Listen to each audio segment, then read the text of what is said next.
하겠습니다. 오늘은 잠언 19장 말씀을 함께 나눌게요. 1절 말씀입니다. 표준 세 번역으로 제가 읽겠습니다. 거짓말을 하며 미련하게 사는 사람보다는 가난해도 흠이 없는 사람이 낫다. 단순한 삶이 지혜입니다. 라는 제목으로 말씀을 나누도록 할게요. 19장의 내용을 읽어보신 분들은 눈치채겠지만 가난한 자에 관한 이야기가 주를 이루죠. 유난히 가난과 재물에 관한 이야기를 많이 소개합니다. 가난과 재물에 관해서는 우리가 잘 아는 아굴의 기도 여러분 떠오르실 거예요. 그죠?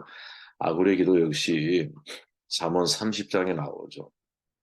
30장 7절로 9절 사이에 보면 이런 표현이 있잖아요. 내가 두 가지를 주께 구하였사오니 나의 죽기 전에 주시옵소서. 곧 허탄과 거짓말을 내게서 멀리 하옵시며 나로 가난하게도 마옵시고 부하게도 마옵시고 오직 필요한 양식으로 내게 먹이시옵소서. 혹 내가 배불러서 하나님을 모른다 여호와가 누구냐 할까 하오며 혹 내가 가난하여 도둑질하고 내 하나님의 이름을 욕되게 할까 두려워함이니이다.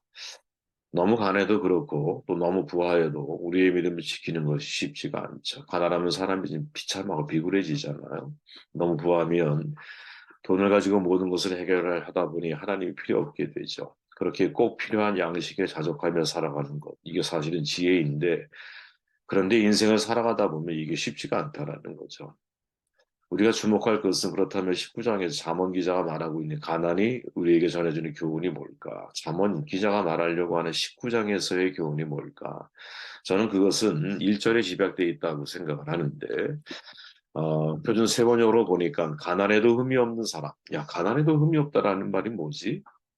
그죠? 여기에 대한 묵상을 우리가 좀 한번 해보려고 하는 거예요. 어느 시대에든 가난의 문제는 모든 나라, 모든 지역을 초월해서 항상 있는 법이죠. 그죠? 그런데 그렇게 가난을 만들어 나가고 가난을 양산해 가는 이런 시대를 우리가 역사적으로 매번 그랬어요, 매번. 이것이 한 번도 제대로 해결된 적이 없죠. 인간의 욕심 때문에. 근데 그런 시대를 살아가면서 우리는 가난을 어떻게 대처하고 또 어떻게 이해를 해야 하는가. 여기에 사실은 중요한 초점을 좀 맞춰볼 필요가 있다라는 거죠. 가난은 사실 여러분 문명의 산물이죠. 열대지방 같은 곳에 사는 사람들은 아무리 가진 것이 없어도 가난하지 않아요. 그분들은. 돈이라는 것이 생겨난 뒤에 가난도 생겨나죠. 동산이든 부동산이든 모든 재화가 돈으로 환산되는 화폐 경제 사회에서 돈은 부와 가난을 가르는 척도가 돼요. 가난하다, 돈이 없다라는 말이고 무소유가 꼭 가난하게 사는 건 아니죠. 여러분 잘 아시는 법정 스님이 무소유의 삶을 살았잖아요. 그분이 가난하게 살았느냐? 아니에요. 우리의 착각이에요. 그렇지 않아요. 무소유란 책이 수백만 권 불교도들에 의해서도 이제 불교는 그런 걸 잘하잖아요. 불교에서 뭘 잘하냐면 스님을 한번 키울 때 그 스님이 책을 쓰잖아요. 그럼 각 불교도들이 그 책을 다 사주는 거야. 그러니까 한번 책을 쓰면 베스트셀러가 되는 거죠. 엄청나게 팔리는 거예요. 법정 스님도 마찬가지죠. 책에 대한 엄청난 저작권료가 있었거든요. 많이 벌었어요. 그 대신 그 돈을 아낌없이 쓰면서 살았던 거죠. 누가 법정 스님이. 그 돈을 쌓아두지 않았을 뿐이에요. 그러니까 무소유인 거야. 화폐 경제 사회에서 돈은 곧 신용이죠, 여러분. 개인이든 국가든 자기의 신용의 한도 내에서 돈을 만들어낼 수 있어요. 그래서 빚도 자산으로 취급이 돼요. 근데 문제는 돈이 없으면 계속 찍어내면 되잖아요. 그럼 찍어내면 안 된다라는 거죠. 왜? 자동적으로 돈의 가치가 떨어지게 되고 그것으로 인하여 국가 신용도도 하락하게 되어 있어요. 그죠? 돈이든 사람이든 여러분 국가이든 간에 신뢰도가 떨어지면 가치가 없어지잖아요. 가치는 결국 신뢰에서 비롯되거든요. 그러니까 자본주의 사회에서 가난하다라는 것은 신용이 없다라는 말이고 또 그만큼 가치가 없다라는 뜻이죠. 그래서 비참한 거예요. 자본주의 사회에서만 그런 것이 아니죠. 부자가 되고 싶은 욕망, 가치 있는 존재가 되고 싶은 욕망의 다른 표현이 뭐냐. 이게 바로 사실은 어, 내가 지금 그 신뢰를 얻으려고 하는 거거든요.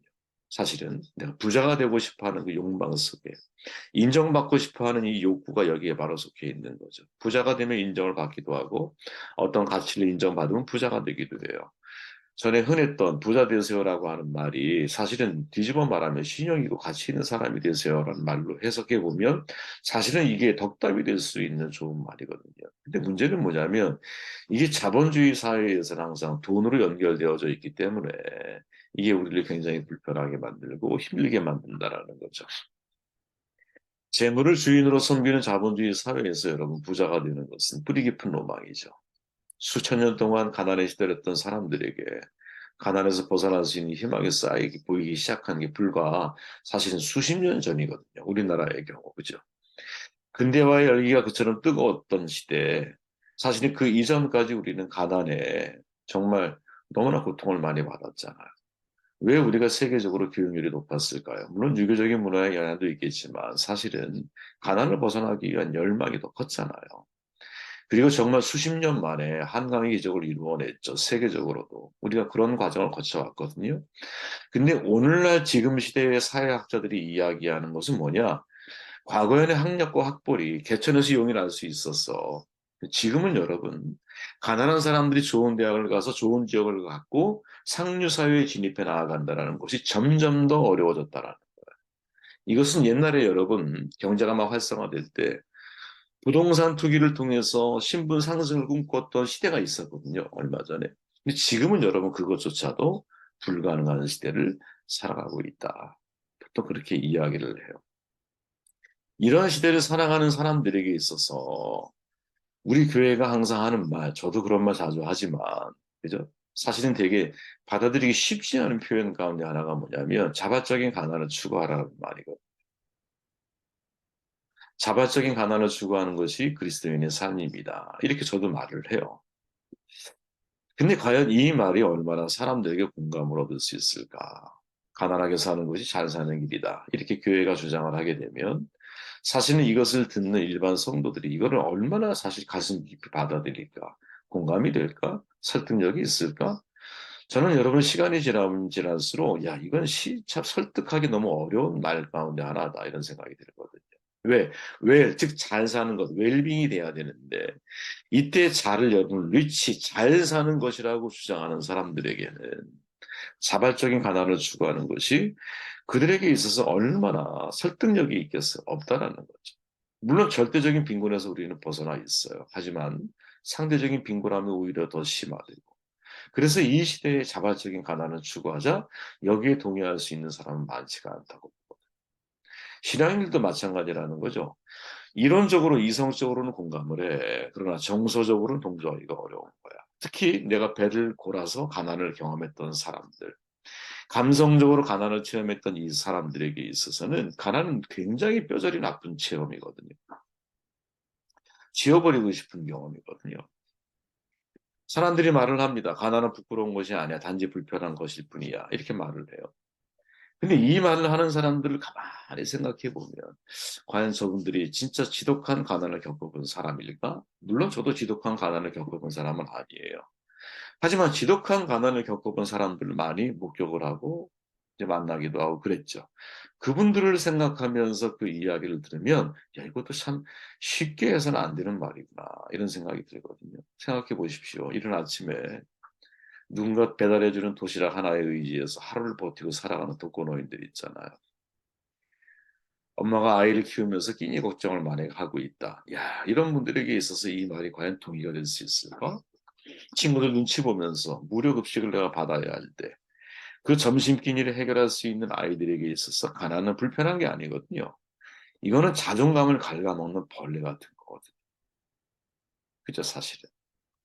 쉽게 우리가 말할 수 없는 거라는 거지. 세상에 많은 범죄가 있잖아요. 근데 그 범죄가 왜 일어날까? 대부분 내 할렘가에서 그런 일들이 많이 벌어지죠. 그죠? 할렘가가 어떤 곳입니까? 가난으로 점철되는 곳이잖아요. 그 가난이 사실은 사회의 악을 만들어가고 있다라는 사실 너무나 많은 세상에서 너무나 많은 국가에서 그렇게 갉아먹고 있는데 과연 우리가 자발적인 가난을 추구하고 가난은 부끄러운 게 아니야 불편한 거야 이렇게 말할 수 있을까? 아니에요. 진짜 지독하게 가난을 경험해 본 분들의 입장에서는 내가 치를 떨면서도 이것을 내가 극복하기 원하는 상황이었던 거지. 그죠? 그래서 여러분, 이제 어느 책을 이렇게 보다가 그런 표현이 나오더라고. 한국 사회에서 특히 그리스도인들이 자발적인 가난이라는 표현보다는 소박한 삶이라는 말이 더 사람들에게 설득력이 있지 않을까? 또 어떤 작가의 표현처럼 적게 소유하고 기쁨 있게 사는 김혜슬 작가가 쓴 건데 적게 소유하고 기쁨 있게 산다라는 거. 야, 이게 오히려 더 따뜻하게 사람들이 받아들일 수 있지 않을까? 왠지 여러분 가난이라는 말을 들으면 궁상스럽잖아. 가난했던 시절이 떠오르기도 하고 시골에서 인생을 살아왔던 분들은 이 가난을 많이 경험하셨을지도 모르겠어요. 그죠? 뭔가 가난하면 궁상받죠. 기품이 좀 떨어져 보여요. 궁상이 아니라 가난하면서도 기품 있게 내가 가난한 삶을 살아갈 수 있다는 건 이건 정말 웬만한 내공 가지고 구현하기 어렵다고 생각을 하거든요. 이게 내 몸에 정말 배어 있으려면 사실은 많은 것들이 필요한데 그 중에 하나가 뭐냐 사회 안전망이라는 게 정말 필요한 거거든요. 국가적인 차원이든 공동체 차원이든 불시에 나에게 찾아올 수 있는 상황들에 대한 대처할 수 있는 능력. 내가 가난하게 기품 있게 살아. 근데 예를 들어 생각해 보십시오. 내가 병에 들었어. 그때부터는요, 병마와 함께 기품 있게 살아간다는 것은 대단히 어려운 일이거든요. 내가 아냐, 혹시. 내 가족들이 병에 걸렸어. 근데 그 가족들을 도울 수 있는, 예를 들어, 아무런 장치가 나에게 되어 있질 않아. 뭐, 보험도 안 들어져 있어. 뭐, 그런데도 돈도 없어. 예를 들어서. 그런 가운데서 기품을 유지하며 살아갈 수 있다는 게 이게 말이 됩니까? 어려운 일이라는 거죠. 그렇게 사회 안전망이 사실은 뒷받침이 돼줄 때 이런 것들은 가능한 거거든. 예를 들어 종교계에서 여러분 그나마 기품을 유지할 수 있어요. 종교계에 누구를 제외하고 개신교를 제외하고 캐톨릭이나 여러분 불교는 사회 안전망 제도가 되어 있어요. 종단 차원에서. 그런데 개신교는 여러분 목회자가 이제 각자 도생을 해야 되는 구조예요. 개신교의 목사들은. 그러다 보니까 목사님들이 어떻게 축제의 유혹에 빠지는 거죠. 그런데 그 모습 자체가 사실은 가만히 생각해 보면 너무 인간적인 모습인 거예요. 너무 인간적인 모습인 거야. 왜? 안전망이 없잖아, 아무런 안전망이. 그러니 어떻게 사실은 그런 상황 속에서 살아내려면 자기도 모르게 여러분 본능적으로 이기적이 될 수밖에 없는 거거든요. 그런 가운데서도 내가 기품 있게 적게 소유하면서 인생을 살아갈 수 있다는 건 이건 정말 대단한 내공이 필요한 거죠. 대단한 내공이 필요한 거예요. 이게 현실이에요, 여러분. 우리가 알아야. 자, 소박한 삶이라는 말에 가장 근접한 말이 뭘까? 그 미니멀 라이프라고 저는 보거든요. 말 그대로 적게 소유하고 기품 있게 살아가는 거야. 심플 라이프라고 표현하기도 하죠. 프랑스의 도미니카 루로라고 하는 사람이 심플하게 산다라는 책에서 이렇게 말해요. 심플한 삶은 아름답습니다. 그 안에 실로 수많은 경이로움이 숨어 있어요. 인생에 담긴 내용물에 집착하지 않고 자기 자신이 인생을 담는 그릇으로 살아가는 거죠. 야, 참 멋진 표현이죠. 내가 그냥 인생을 담는 그릇으로 살아가는 거야. 그러니까 심플하게 살려면 선택해야 돼. 때로 힘들 때도 있어. 버리는 노력이 필요해. 무엇을 버려야 할지 판단해야 돼. 우리가 할 일은 인생을 물건으로 채우는 것이 아니라 마음을 감정적으로 풍요롭게 만들고 정신을 신념으로 성숙하게 만들어 가야 한다는 거죠. 그래야만 미니멀 라이프라고 하는 것, 즉 심플 라이프라고 하는 것이 가능하다. 이렇게 말을 해요. 동의해요, 저도 여러분. 그런데 여러분 프랑스에서 이런 단어가 사실 심플 라이프나 이런 개념은 프랑스에서 나온 개념이거든요. 이 개념을 최초로 전파한 사람이 누구냐? 목사님이에요. 샤를 와그너라고 하는. 이분이 유명한 책이죠. 단순한 삶. 이 책이 얼마나 유명하냐면 각 세계 지도자들이 아주 많은 영향을 받은 책이라고 그렇게 이제 알려진 그런 책의 단순한 삶 기회가 되면 한번 읽어보십시오. 서문에서 이렇게 말합니다.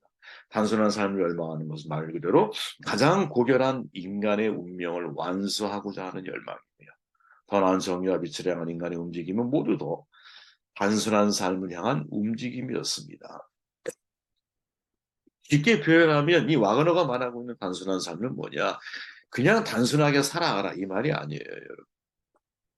이분이 말하는 단순한 삶은 삶의 우선순위, 원칙이 있다라. 그리고 분명한 원칙을 갖고 있기 때문에 거기에 의해서 우선순위가 결정이 된다라는 거지. 그래서 우선순위에 의해서 내 삶의 가치를 심플하게 만들어가는 것이 이렇게 심플하게 내 삶을 만들어 갔을 때 나는 가장 단순한 삶의 움직임, 그리고 인간으로서 가장 고결한 삶의 성취들을 이뤄갈 수 있다. 이렇게 말을 하는 거고. 여러분 이해가 되십니까? 저는 이 말에 진짜 깊이 공감하거든요. 네, 특히 이제 목회자는 제가 주장하는 것 중에 하나는 정말 단순한 삶을 제가 늘 말하잖아요. 살아야 된다. 단순한 삶을. 그죠? 삶의 1순위가 뭐냐? 하나님이 내게 하라고 주신 일. 2순위가 뭐냐? 내게 주신 사람들을 만나서. 3순위가 뭐냐? 그들에게 주의 말씀을 전달해 가는 일. 이게 제가 해야 할 일이거든요. 항상. 그리고 이 삶의 순위에 맞춰서 가난할 수 있죠. 그죠? 가난할 수 있어요. 어려울 수 있어요. 하지만 삶의 우선순위가 결정되어져 있기 때문에 그것들을 해결해가는 과정 속에서 나의 경제적인 어떤 삶의 패턴이나 환경들을 거기에 내가 맞춰서 인생을 살아가려고 내가 노력을 할 때, 그때 진짜 단순한 삶이 내 안에 실현되어지는 것이 아니냐. 그래서 내가 무엇을 해야 할지 알고 살아가는 것. 하나님의 뜻을 내가 명확하게 알기 때문에 복잡한 일상을 어떻게 심플하게 만들어가는 거죠. 단순하게. 내가 뭘 해야 하는지를 알기 때문에 삶을 단순화시킬 수가 있는 거예요.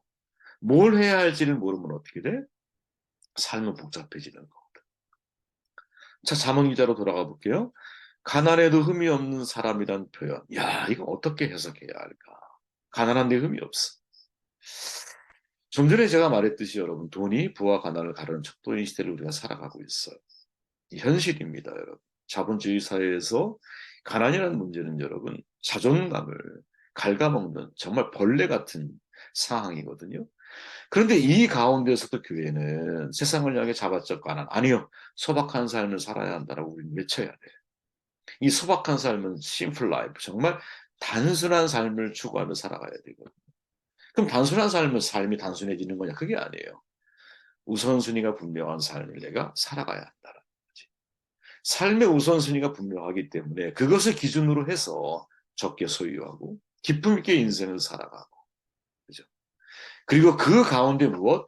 하나님의 은혜의 돌보심이 있을 거라고 하는 이 믿음과 신뢰를 가지고 인생을 살아가게 될 때, 이게 가난해도 흠이 없는 사람으로서 삶을 살아가는 게 아닐까. 이게 멋진 삶이 아닐까.